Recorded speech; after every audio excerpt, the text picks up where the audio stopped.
You know, a lot of times when it happens, you would never believe that it was real. And then for me, days later when I was trying to avoid it, it hit me. And all of a sudden, I realized that I was never going to get a chance to do all these things I wish I had done with my sister, Chantal. And at that point in time, I literally fainted. I passed out. And from there, began asking myself all these questions. What if I had done this? What if I had done that? And had all these feelings of guilt and shame and things that a lot of us feel, especially losing someone to suicide.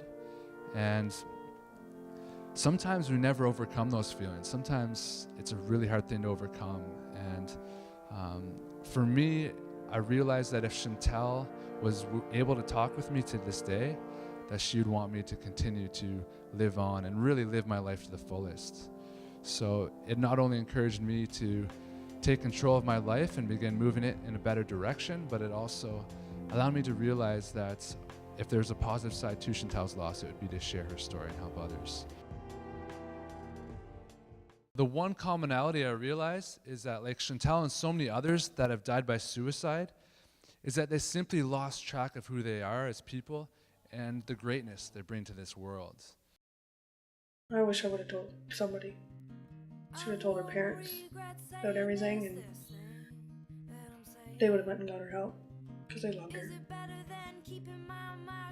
It was stupid of me not to, because now I lost my best friend. If I would have said something, it wouldn't have maybe gotten a chance to spiral so bad and so quickly. Because the more that we didn't say anything, it just seemed to get worse and worse and worse, to the point that by the time she got help, it was already really bad. You avoid it and you think it's going to get better, and that sort of thing doesn't just get better on its own. So it's a lot like when we break a leg, you know, now we realize we need to go to a doctor and get professional help and support there, but we also get support from all of our family members as well. So it's the same thing when we're struggling mentally, to utilize a support system and realize that once we get support, especially with our mental health, you know, our problems aren't solved. There's a recovery process, and there's going to be ups and downs with that recovery process. So as friends or family members, we need to be able to be there to support them through those ups and their downs, because it can be a long road for some people. My struggles actually started back in high school. I began smoking weed with my friends, partying with them, and over time, began doing it every weekend, and before you know it, every single day. And didn't realize at the point in time, but looking back now, I realized I was literally caught up in this cloud of smoke that was consuming my life. It got worse and worse, and finally when I reached out and got the help that I needed, it was so helpful because I had someone guiding me through this thought process. They weren't telling me how to live my life, but just helping me understand my own life. So that was extremely valuable, and this person wasn't judging me either. So it can be really helpful to have somebody not necessarily connected with us, like a counselor in our life. So that opened up the doors for me to gain the strength also to open up with my parents, who I'd been lying to for about 10 years straight. Once I opened up with them, it was literally like this huge weight was being lifted off my shoulders.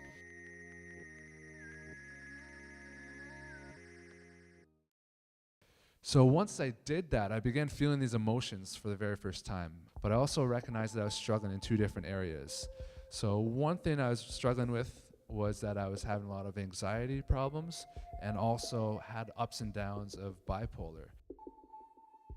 This emotional roller coaster where these small little things were setting me off, and wasn't aware what was going on really. So we have to learn where these illnesses come from, and genetics is something that's most often talked about. We need to first off be aware of our family history and whether or not people in our family have struggled with these things. Like for my sister, people in my family have also struggled with them, and as did I. So we are more likely to experience them. So the trauma and pressure was the next thing that was brought forward, and realizing that we all go through these different things. So Chantal, you saw her experience of being sexually abused and how she really just avoided that and got to the point where she thought that not only was suicide was her best option and her only option, but she literally thought that all of us would be better off if she was no longer around. But what ended up happening was that her pain wasn't just ended for her, but it was actually just transferred over to everyone around, all of her family and friends. So we had to really cope with that. So that was the first thing that I realized I had to go through in order to overcome that, and began going back to all these different things throughout my life.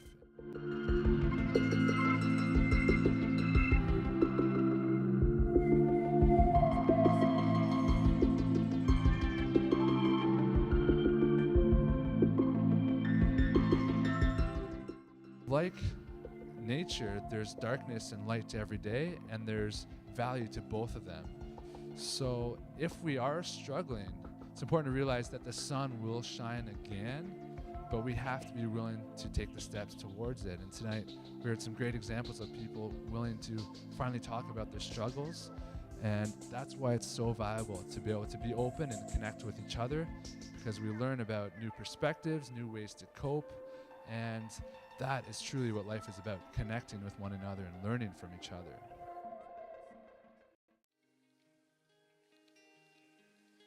And by doing that, I noticed for myself, it was like getting back to my 12-year-old self again. It was like my natural self, where I didn't necessarily care what other people thought about me.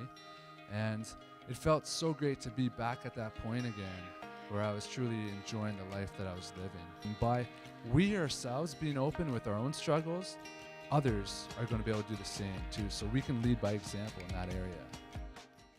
So the third and final component I realized that affects our mental health and our ability to be happy is our lifestyle.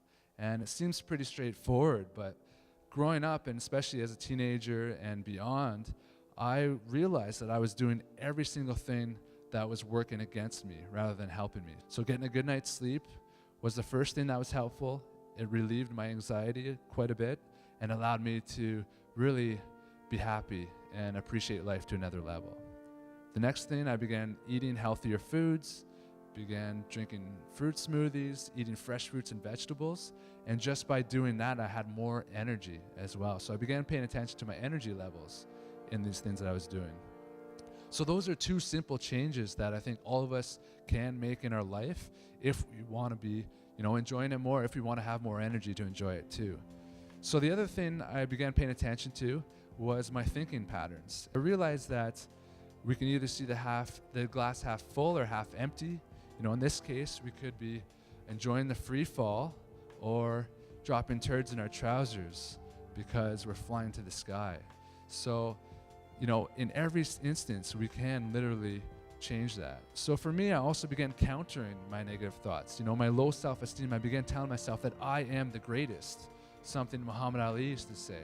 And over time, by telling myself this every day, I began gaining more and more confidence. So be aware of these negative thoughts we have and really try to counter them with any positive thoughts that you can have, because it's going to make a huge impact on many aspects of your life. Life can be really busy, especially today more than ever. There's always something that should be done, needs to be done, and had to really begin taking a time out for myself and develop healthy ways to cope. So for me, getting back to playing sports, beginning to run as well at times, and exercise on a daily basis was by far such a great way to relieve stress, and so instantaneous doing so. I also began meditating every day, starting my day off by setting a tone, really relaxing myself, taking some deep breaths, and that allowed me to be more aware of how things are impacting me. So my struggles with, bipolar were definitely decreasing because of that, as I was aware of what was impacting me and how I can overcome them. So I began taking myself to new heights, began really feeling these natural highs in life that were far greater than any highs through drugs and alcohol. And on top of that, I wasn't having the lows that come from these things. So not even just a matter of feeling great, but continuing upwards to the point where you can be more enlightened and not be impacted by the negative things that happen in your life. By taking yourself there, you can see sometimes the bigger picture of what's going on and realize that there's more to it. So what we can do, all of us here in this room in our community, is begin focusing on taking ourselves to that next level where we are enjoying life. And just by doing that, it's going to create this ripple effect that's going to spread out amongst our community. So it's something that all of us can literally play a role in And it is as simple as taking care of ourselves, doing what makes us happy. And a lot of times, these struggles that we go through and are able to overcome, and a lot of these things that we think are wrong with us are actually part of what allows us to bring something unique to this world that other people can't bring. So it's important that we are proud of this uniqueness.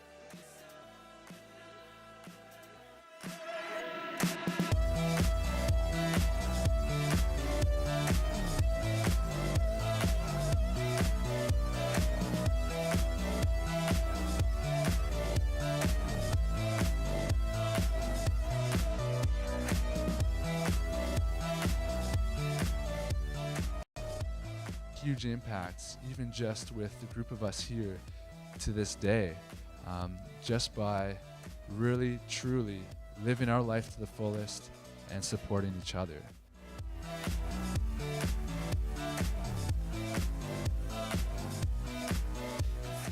So I want to celebrate this moment and creating change in this community as sort of a first step that we can build on from here by turning to the person right next to you and maybe across the aisle and giving them one big high five.